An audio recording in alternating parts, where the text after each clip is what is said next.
of general public from 20th April onwards,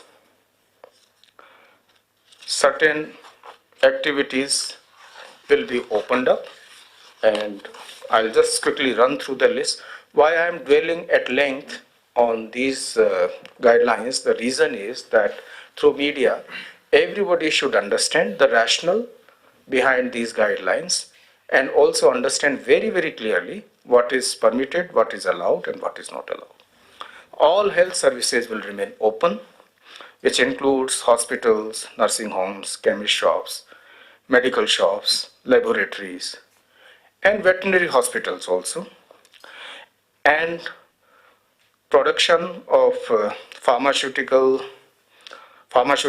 medical devices, and movement of all medical and veterinary personnel, scientists, nurses, paramedical staff, lab technicians, whether it's interstate or intrastate. So health services are, in a nutshell, fully open and fully operational. Agricultural and related activities have been now allowed, so farmers can freely go and work on their farms. Fisheries related activities are also allowed. Tea plantation, specifically in our situation, Temiti, will operate with maximum of 50% of the workforce. That is allowed. Similarly, as far as animal husbandry related activities are concerned, collection, processing, distribution of milk products, and their transportation is allowed. Activities of poultry farms are also allowed. Animal feed, manufacture, distribution is allowed. Goshalas will be allowed to operate.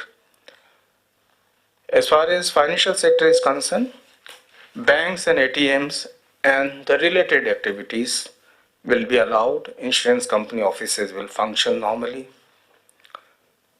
Then in social sector, children home, homes for disabled, mentally challenged, homes for senior citizens, destitute homes, homes for widows, juvenile homes, etc. will be allowed. Then activities relating to distribution of pension to aged people, widows, freedom fighters, etc. will also be allowed. As far as Anganwadis are concerned, distribution of food items and nutrition once in 15 days will be allowed. Now, in a significant relief to the rural sector, AMG Narega works will be allowed to commence from 20th onwards. Of course, norms of social distancing will have to be observed in all these activities. Then public utilities and essential services like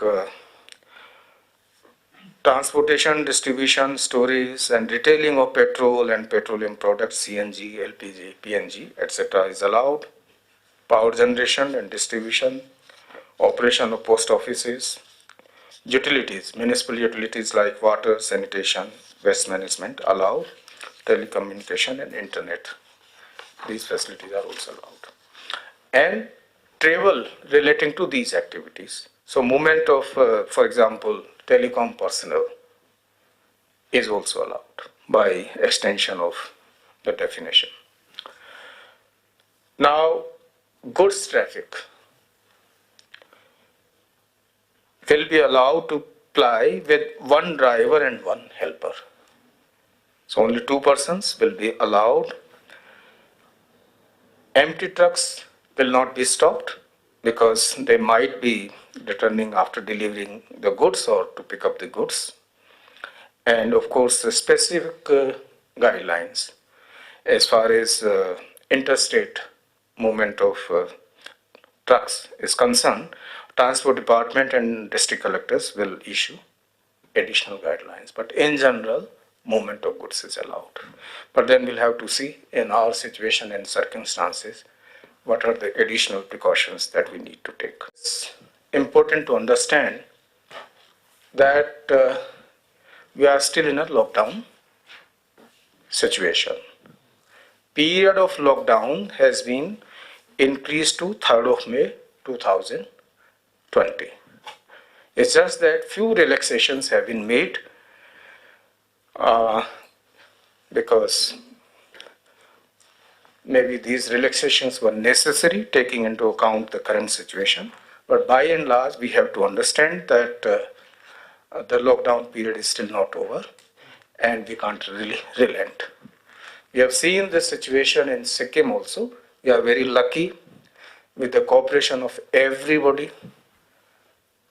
We have been able to handle the situation much better than many other states so far. But I was a little disappointed to see that on 13th and 14th of April, people hoping that lockdown period is going to be lifted from 15th. So 13th, 14th itself, we could see large-scale violation of these guidelines, people coming out in open and a lot of vehicles moving on the roads. General public has to understand that one small miss here or there could result in difficult situation for us. Our people have been very, very disciplined, very well informed, very cautious, and very compliant as far as these guidelines are concerned. And it is my sincere request to all the Sikkimese people to bear with this situation for some more time and ensure that we observe these guidelines in the same manner as we have done in